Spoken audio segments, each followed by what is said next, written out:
Ivan Adam, a Canadian ranger, was the first to arrive at the crash site after he heard the impact. I was asking for help, help, I think there's a plane crash. When he arrived, he says he was overwhelmed. And all I just said is there's people asking me for help, so all I could just get more people out here. We need a lot of hand here, a lot of people. Grab axe, crowbar. Raymond Sanger also went to the scene. He followed cries into a dark forest. Arriving at the plane, he says he smashed his way into the cabin and comforted passengers. Anything that would just come across my mind, I just talk in and holding my hand. If I ask him, if you need anything or whatever you want, just squeeze my hand. Despite being covered in airplane fuel, he says he gave up his jacket at one point to cover a shivering passenger. I was cold, but I didn't care. I was just trying to help out. Those efforts paid off. I just really thought I was going to die. 16-year-old Timothy Fern is one of 25 people who remarkably survived. We were just soaked in gas. When I first opened my eyes were burning because of the gas. I had gas in my mouth, in my nose, my eyes, everywhere. Fern says he was knocked unconscious from the impact. When he woke up, he says he saw a woman hanging out of the aircraft. I could not see her face or whatsoever. All I seen was blood, blood, blood. But the community is still dealing with the shock. We never expected, and no one was prepared for this sort of event, right? So it was something really, really terrifying, horrifying. This afternoon, investigators trudged through northern Saskatchewan snow to get to the wreckage deep in the forest.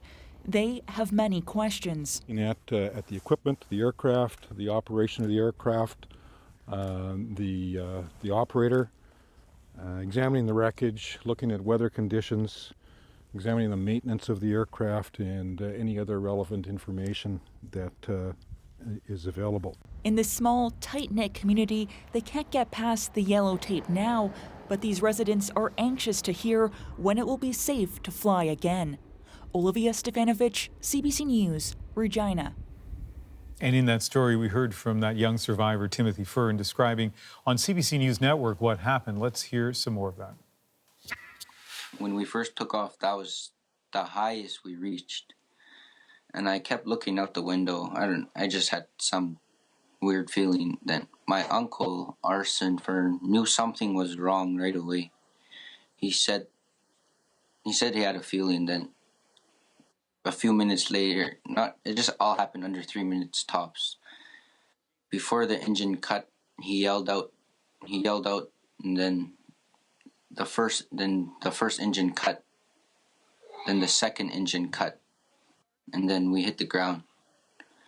And when we hit the ground, I got knocked out. I was getting thrown around, but I had my seatbelt on, and then my cousin was sitting beside me. His name's Lyman Fern. And when he was sitting beside me, when I woke up upside down. And I noticed that his seat was gone, and he wasn't beside me. Then I looked to where I was sitting by the window, the whole wall was gone. Hard to imagine. So what about the airplane itself? We haven't heard any indication of what may have caused this crash, but we did find out more about the type of plane that was involved.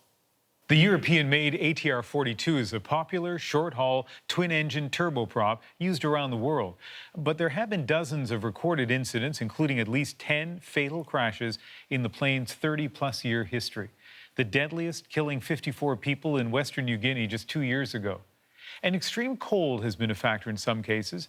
In 1994, U.S. officials instituted a limited ban on the ATR-42 over concerns at the time about icing on the wings.